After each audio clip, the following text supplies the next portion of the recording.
नमस्कार दोस्तों, साहित्यिक कहानियों के इस चैनल कहानियाँ ज़िंदगी की पर मैं शैली नारायण आप सबका बहुत बहुत स्वागत करती हूँ। कहानियों की इसी श्रृंखला में एक और कड़ी को जोड़ते हुए आइए आज सुनते हैं डॉक्टर रजनी रंजना जी द्वारा रचित एक बहुत ही खूबसूरत हृदय स्पर्शी कहानी, एक टुकड़ा इंद्रधनुष। आइए सुनते हैं।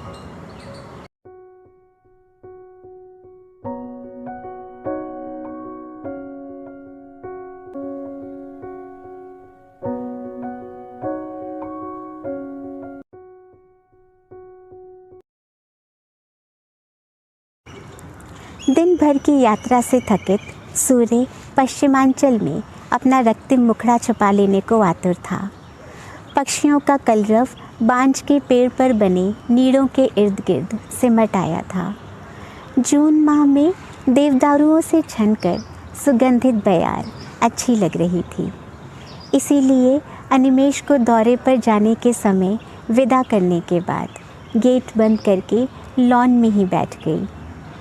दूर पहाड़ी की सर्पिल सड़कों पर ग्राम्य युवतियाँ घास का गट्ठर सर पर उठाए तेज़ कदमों से घर लौट रही थीं। गेट पर आहट सुनकर अनिमा ने देखा। पूजन तेज़ी से आगे बढ़ा और पैरों पर झुक गया। प्रसन्नता का अतिरेक उसकी आँखों और चेहरे से फूटा पड़ रहा था। कृतज्ञता नयन को सजल कर रही थी। आश्चर्य मिश्रित होकर अनिमा ने पूछा, क्या बात है, आज बड़ा खुश है, कोई ख़जाना हाथ लगा है क्या? हाँ मेम साहब, ख़जाना ही तो पाया है। अच्छा, पहले मिठाई खाइए तो बताऊं। उसने मिठाई का डिब्बा आगे बढ़ाते हुए कहा। अनिमा ने अभी अभी अनिमेष के साथ चाय पी थी, पर वह पूजन के लाए हुए लड्डू उठाकर बोली, हाँ अब बता क्या बात है। आता हूँ, कहकर वह भीतर चला गया। लौटा तो उसके हाथ में पानी का गिलास था। गिलास अनिमा को थमाते हुए बोला, साहब आप दोनों महान हैं। आप लोगों की कोशिश से मेरी ज़िंदगी बन गई। मैं दर दर का भिखारी नौकरी पा गया। अनिमा ने खुश होकर कहा, चलो अच्छा हुआ, अब तुम लोगों की परेशानी दूर हुई। दीपू को बताया? अभी नहीं, सीधे यहीं आपका आशीष लेने चला आया हूँ। अब जाता हूँ, कहकर उसने फिर पैर छुए और चला गया। अनिमा उसे जाते देखती रही। उसे याद आया वह दिन जब पूजन पहले दिन घर आया था। दुबला पतला, सहमा सहमा सा, जैसे याचना की मूर्तिमंत होकर खड़ी हो गई।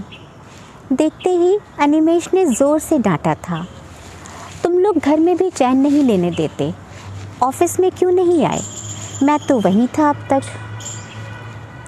मैं तो वहीं गया था, पर किसी ने आपसे मिलने ही नहीं दिया। उसने रुंधे गले से पूरा आत्मबल लगा कहा था। बेचारगी और आंसू उसकी आंखों से जैसे टपकने को तैयार खड़े थे। अनिमा का मन दया से एकदम भर उठा था। वैसे तो वह ऑफिस के किसी मामले में हस्तक्षेप नहीं करती, पर सकुचाते हुए ही कहा था, सुन लीजिए ना उसकी समस्या, बेचारा कितना गरीब और दुखी लगता है। कपूर की बत्ती लगी आग सा ही होता है अनिमेष का गुस्सा भी। भभकता तो ज़ोर से है, किंतु निमिष भर में शांत होकर सुगंध उड़ाने लगता है। फिर तो पूजन घर में भी आने लगा था। घर के अधिकांश काम उसने अपने ऊपर ले लिए थे। सुबह सवेरे ही आ जाता। बच्चों को ब्रश कराने से लेकर स्कूल भेजने तक की कार्यविधियाँ इस सुघड़ता से संपन्न करता कि अनिमा चकित रह जाती। कोई भी काम, चाहे प्रेस करना हो, सर्दी की ठिठुरती शाम को अंगीठी जलाना हो, नाश्ता बनाना हो या फिर पुडिंग बनाना हो, अनिमा के हाथ से लेकर ऐसे करता जैसे सब जानता हो और यह उसी का काम हो। मतलब यह कि उसने अपने काम के जादू से पूरे परिवार को मोह लिया था। उन्हीं दिनों अनिमेश को 4-6 माह के लिए प्रतिनियुक्ति पर जाना पड़ा। अनिमा चिंतित थी। अनिमेश, जिन्हें अपने तन के कपड़ों के अतिरिक्त किसी चीज़ का ध्यान नहीं रहता, जो टेबल पर रखा गिलास मात्र 2 फुट की दूरी से उठाकर पानी तक पीने में लापरवाह है। सरकार के प्रति कर्तव्यनिष्ठ इतने कि काम की अधिकता में खाने पीने की सुधि जिन्हें नहीं रहती, कैसे रहेंगे इतने दिन अकेले। समस्या सुलझाई थी पूजन ने। मेम साहब, आप मुझे भेज दीजिए साहब के साथ, मैं उनका पूरा ध्यान रखूँगा। पर पूजन, तुम्हारा परिवार? कोई नहीं, दीपू की माँ और भाई हैं ना ख्याल रखने को। अनिमा का प्रस्ताव सुनकर अनिमेश मुस्कुराए थे। ठीक ही तो है, उसी को भेज दो। उसके पास वाहन चालक लाइसेंस भी है। कहीं किसी वाहन चालक की अस्थायी पोस्ट पर लगवा दूंगा। फिर वह तुम्हारा भेदिया भी तो होगा मेरे पास। कहकर उन्होंने मीठी सी चुटकी भी ली थी और रात की खामोशी मंद हाथ से भीग गई थी। फिर तो बर्तन, स्टोव, वाटर हीटर, बिस्तर बंद, कपड़े, यानी गृहस्थी की छोटी बड़ी आवश्यक वस्तुएं, सभी कुछ पूजन के सामने अनिमा ने गिन गिन कर रखे थे। लगभग आधे साल तक अकेले रहने की कल्पना से ही वह सिहर सिहर उठती, पर बच्चों की शिक्षा दीक्षा के लिए उसे बच्चों के पास रहना ही था। चलते समय अनिमेश ने आदत के अनुसार निर्लिप्त भाव से हाथ हिलाकर बाय किया था। अनिमा तो वह भी नहीं कर सकी थी, यह जानते हुए भी कि अनिमेश जाते हुए पलटकर भी नहीं देखेंगे। वह दूर तक दृष्टि से पलकों पर आंसुओं का बोझ उठाए जाती हुई जीप का पीछा करती रही थी। अंदर जाने का मन नहीं हुआ। सारा घर अकेलेपन से भाएं भाएं कर रहा था। वह वहीं लॉन में बैठ गई। देवदारुओं से छनकर आती नवंबर की धूप भली लग रही थी। सामने अनारपाटा के पहाड़ धूप को तरस रहे थे। अपने को सहज करने के लिए वह अखबार के पृष्ठ पलटने लगी। तभी गेट खोलकर एक 20 वर्षीय युवती 2 छोटे छोटे बच्चों के साथ अंदर आई। नमस्ते करके बरामदे की सीढ़ियों पर बैठती हुई बोली, जी मैं दीपू हूँ। निक्की के पापा जाते समय कह गए हैं कि आप अकेली रहेंगी, उनका ख्याल रखना। अब से मैं आपका ख्याल रखूँगी। वह सुंदर किंचित गोधूम वर्णी युवती मधुरता से मुस्कुराई। उसकी मुस्कान में अपनत्व, भोलापन और निश्चलता स्पष्ट दिख रही थी। तब तक अनु और कनु हाथापाई और छेड़छाड़ करती अंदर आई। उसे देखकर ठिठक गईं। मैंने बताया, ये पूजन भैया की वाइफ दीपू है। बच्चे विश करके अंदर चले गए। उसने कहा, बच्चे आ गए, अब आप अकेली नहीं रहेंगी, मैं जा सकती हूँ। मैंने बच्चों के हाथ में बिस्कुट देकर विदा किया। पहली ही नज़र में दीपू सभ्य और सुरुचिपूर्ण युवती लगी। उसके कपड़े पुराने अवश्य थे, पर साफ सुथरे थे।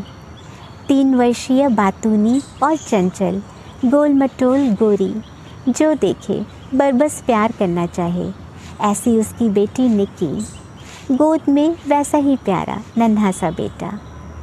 इसके बाद दीपू भी रोज़ आने लगी। जब तक रहती किसी काम में हाथ न लगाने देती। दोनों बच्चे इस कमरे से उस कमरे या फिर लॉन में इस पेड़ से उस पेड़ तक भागते फिरते, अनिमा की दी हुई फलियाँ मिठाई खाते, खुश रहते। अनिमा की लेखन प्रियता भी दीपू को मालूम थी, अतः जब भी अनिमा कागज़ कलम लेकर बैठती, दीपू दोनों बच्चों को लेकर दूर चली जाती। उसके आने से अनिमा को कितना आराम हो गया था। दीपू दोपहर का खाना अपने हाथ से बनाती, फिर गरम गरम फुलके सेक कर खिला भी देती, क्योंकि वह जान चुकी थी कि अनिमा अकेली कभी अपने लिए फुलके नहीं पकाएगी। इसीलिए दोनों बच्चों के साथ खुद भी दोपहर का भोजन अनिमा के आदेश पर साथ ही करती। बुनाई हो या सिलाई, साड़ी में फॉल टाँकना, बच्चों के कपड़ों में बटन टाँकना, यूनिफॉर्म प्रेस करना, धीरे धीरे उसने अनिमा के हाथों से ले लिए थे। मतलब यह कि एक मौन कृतज्ञता से भरी वह इस परिवार की सेवा करती। बदले में पैसे उसने कभी नहीं स्वीकारे। हाँ, अनिमा के मन से उतरी सिल्क की साड़ियाँ अवश्य ले लेती। जब तब आकर चाय पीना पिलाना उसने अपना अधिकार मान लिया था। बच्चे पराठे, पूड़ी, ब्रेड, मिठाई जो भी पा जाते तो खुश रहते। अक्सर पूजन की ही चिट्ठी आती, टूटी फूटी हिंदी में, जो समझ में तो क्या आती, पढ़ी भी मुश्किल से जाती थी। फिर भी अंधेरे में तो एक मिट्टी का दीपक भी बहुत होता है। अनिमेश तो काम में ऐसे उलझे कि महीना महीना भर पत्र नहीं लिखते। ऐसे में पूजन की आधी अधूरी चिट्ठी से ही दोनों के पतियों का समाचार मिलता। दीपू के दोनों बच्चे अनिमा से बहुत हिल मिल गए थे। नन्ही सी निक्की कहती, जब मैं बड़ी हो जाऊंगी ना, आपको कार में बिठाऊंगी या फिर आपके लिए लाल साड़ी लाऊंगी। एक दिन मिसेस माधवानी ने अनिमा से कहा, अरे मिसेस पांडे अकेली बैठी रहती हैं, आज तो लेडीज़ क्लब चलिए ना। पर मिसेस माधवानी यह भी जानती थी कि अनिमा बड़ी विनम्रता से नाव में सिर हिला जाने से मना ही करेंगी। अतः इस बार भी उत्तर की प्रतीक्षा किए बिना जीप में बैठकर चल दी थी। अनिमा को एकांत बहुत प्रिय है। लेडीज़ क्लब में झूमर से पायल तक की आभूषण गाथा, चाइना कोरिया की साड़ियों की सरसराहट में भारतीय वस्तुओं का निंदा पुराण और समूहों में बटी महिलाओं की एक दूसरे पर छीटाकशी सुनने से कहीं अधिक संतोष उसे इस दरिद्र किंतु सभ्य परिवार की व्यथा कथा सुनकर मिलता था। एक दिन सवेरे बच्चों का टिफ़िन देकर नाश्ते की प्लेट अनिमा की टेबल पर रखकर वहीं सीढ़ियों पर बैठ अपना प्रिय पेय चाय पीते पीते उसने अपनी जो कहानी सुनाई उसका सार यह था। दीपू एक दरिद्र परिवार की 7 भाई बहनों में सबसे बड़ी है। पिता पहाड़ के जहर शराब से अछूते नहीं हैं। एकमात्र बड़ा भाई 3 बच्चों की ईसाई माँ से ब्याह रचाकर बम्बई में रहता है। 2 भाई और हैं जो समय समय पर कुछ न कुछ करके किसी तरह 4 पैसे कमा लेते हैं, जो उन्हीं को पूरा नहीं पड़ता है। माँ ही 2 घरों का कामकाज करती है। कभी कभार पिता भी कुछ पैसे कमा लेते हैं। अनिमा के यह पूछने पर कि पूजन अपने माँ बाप के पास क्यों नहीं रहता, दीपू ने बताया, पूजन के पिता एक धनी जमींदार के फार्म पर किसान, मजदूर और कभी कभार वाहन चालक यानी कि हर तरह का काम करते थे। आउट हाउस में पूजन अपने पिता के साथ रहता था।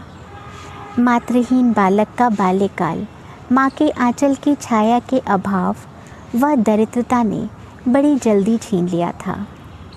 5 वर्ष का पूजन भैंसों की सानी भूसी नहलाने धुलाने, ढोर चराने, गोबर के उपले बनाने, इतनी बड़ी हवेली में झाड़ू बुहारू, चौका बासन सभी में कहीं भी लगा दिया जाता था।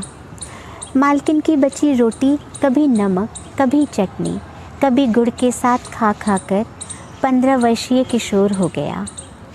इसी बीच खेत में पानी लगाते समय विषैले सांप के दंश से उसके पिता की 1 घंटे में ही मृत्यु हो गई।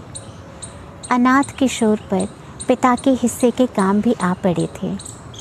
निसंतान मालिक रघुवीर सिंह व मालकिन मालती सिंह ने एक दिन पूजन को पास बिठाकर कहा, पूजन, तू तो हमारे बेटे सा है, बचपन से तुझे अपना बच्चा माना है, अब तेरी शादी करवा दें तो चैन आए। मातृ पितृहीन पूजन इन्हें ही अपने माँ बाप मानता था, इसलिए इनकी मार और गालियाँ खाकर भी कभी पलटकर जवाब नहीं देता था। यह बात और है कि माँ बाप की केवल मीठी बातें ही सुनना उसका भाग्य था। माँ का स्नेहिन अंचल उससे कोसों दूर था। शादी में पति पत्नी आए। ढेर सारा शगुन देखकर दीपू की माँ खुश थी कि बेटी संपन्न घर में जा रही है। अपनी कन्या का भाग्य देखकर वे सोचती कि शायद यह उनके दान पुण्य का फल है कि बेटी इतने बड़े घर में जा रही है। वहाँ जाकर दीपू ने पूरे घर का काम अपने किशोर कंधों पर ले लिया। चौका चूल्हा से लेकर घी, दही, पनीर बनाने का काम भी करने लगी। 10 बजे तक सारा काम निपटा कर वह अपने और अपने पति की रसोई करती। शादी के आभूषण तो तथाकथित सास ने पहले ही सुरक्षित करने के बहाने से ले लिए थे। अब तो नई साड़ियाँ भी काम करने से ख़राब हो जाएंगी, इसलिए सास के बक्से में बंद हो गई। बदले में मालती सिंह ने अपनी बरसों पहनी पुरानी साड़ियाँ दे दी थीं। फिर भी वे इस छल को भांप ना सके। मालती खुश थी कि उसे उनकी जेवर साड़ियाँ वापस मिल गईं और साथ में बिना वेतन 2 जिम्मेदार नौकर भी। एक बार पूजन ने बंद दरवाजे के भीतर का अवैध संबंध क्या देख लिया कि उसी दिन से वह मालती सिंह की आंखों में खटक गया। दीपू अब गर्भवती थी, कमज़ोर भी हो गई थी, ज़्यादा काम भी नहीं कर सकती थी, इसलिए वह भी त्रास पाने लगी। अंततः एक षड्यंत्र के अनुसार पूजन पर बकरी में से अनाज बेचकर हज़ारों रुपयों के गड़बड़ी का आरोप लगाकर निकाल दिया गया। तभी से पूजन अपने ससुराल में रहता है और बेरोज़गारी की हालत में इधर उधर हाथ पैर मार रहा है। समय ने उसकी गोद में एक बेटा भी डाल दिया है। अभी हफ्ता भर पहले ही अनिमेष व पूजन प्रवास से लौटे हैं। अनिमेष के अथक प्रयास से पूजन का स्थायी नियुक्ति पत्र तैयार हो गया है, किंतु उसे ऑफिस से बाहर निकालने के लिए उससे बराबर चढ़ावे की मांग की जा रही है। अनिमा ने सुना तो उसे यह जानते हुए भी कि अब वे रुपये वापस नहीं मिलेंगे, 2000 रुपये दे दिए। अनिमेष के संज्ञान में बात पहुंची। उन्होंने रिश्वतखोर कर्मचारियों की अच्छी खबर ली और उसी दिन नियुक्ति पत्र ऑफिस की टेबल से उछलकर पूजन की हथेली में आ गया। आज शाम ऑफिस की ड्यूटी के बाद पूजन 2000 रुपये लेकर अनिमा के पास आया और रुपये लौटाते हुए कृतज्ञ हुआ, पर अनिमा ने वे रुपये नहीं लिए और बोली, इन्हें रख लो, बच्चों के लिए मिठाई और कपड़े ले जाना। पूजन और दीपू की माँ के लिए नया शॉल लेकर दे दो। यह माँ की हर समय की प्रार्थना का असर है। उसने अनिमा के पैर छुए और कृतज्ञ भाव से कुछ देर खड़ा रहा। अनिमा ने उसे खुशी से आशीष देते हुए ईमानदारी से नौकरी करने की सलाह दी। वह खुश थी। पूजन के चेहरे पर फैला इंद्रधनुष उसे साफ दिख रहा था। उसने महसूस किया कि इसी इंद्रधनुष का एक टुकड़ा कहीं उसके मन को भी रंग गया है। दोस्तों, कभी कभी किसी से 2 बोल आत्मीयता के बोल लेना, उनके दुखों को अपना समझकर बस उनके साथ खड़े रहना जीवन भर के लिए उनकी कृतज्ञता और स्नेहार्जन के लिए पर्याप्त होता है। और इससे ज़्यादा हम किसी के लिए और कर भी क्या सकते हैं। बस ईश्वर हमें दूसरों के दुखों को थोड़ा सा कम करने के लिए एक ज़रिया मात्र बना देता है। इसी बहुत खूबसूरत कहानी के साथ अब विदा लेती हूँ। बहुत जल्द फिर मिलूँगी कोई और सुंदर कहानी और बहुत से ऐसे ही अनोखे किरदारों के साथ। तब तक अपना और अपनों का बहुत सा ख्याल रखें। अब तक ना किया हो या चैनल पर पहली बार आए हों तो चैनल को सब्सक्राइब करना बिल्कुल ना भूलें। कहानी पसंद आए तो कहानी को लाइक करें और शेयर करें। कहानी से संबंधित प्रतिक्रिया हमें कमेंट बॉक्स में लिखकर ज़रूर बताएं। स्वस्थ रहें, सुरक्षित रहें और हमेशा प्रसन्न रहें। नमस्कार।